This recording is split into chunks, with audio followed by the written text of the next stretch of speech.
Hello everybody, today in this video I'll show you how to fix the incoming calls not showing on display in Android. First, make sure that you have the do not disturb mode turned off. Scroll down from the top to access the status bar. Make sure that this button of the do not disturb mode is turned off. If you do not find it there, just go to settings, just like I'm going to do right here, and then go to sound and vibration, and then look for the toggle next to do not disturb. This one, make sure that it is turned off. Now that may solve your problem. If it doesn't, go back to settings.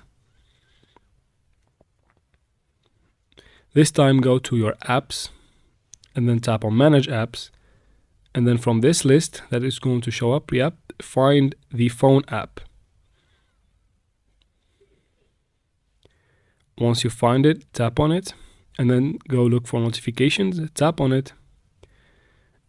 Now you cannot have the notifications turned off for this app, but just make sure that all of these toggles are turned on just like that. After that, go back and tap on storage and then tap on clear data and then tap on clear cache. This should solve your problem. If it doesn't solve your problem, just go to Play Store and install the Phone by Google app. In my phone, in this case, it is the default phone app. If it's not for you, just go ahead and try it out. This might solve your problem. Make sure that it is updated as well, even if it is your default app. And that's how we do it, guys. I hope this video was helpful. Please like and comment down below. Don't forget to subscribe for future videos like this one. And thank you for watching. See you in the next one.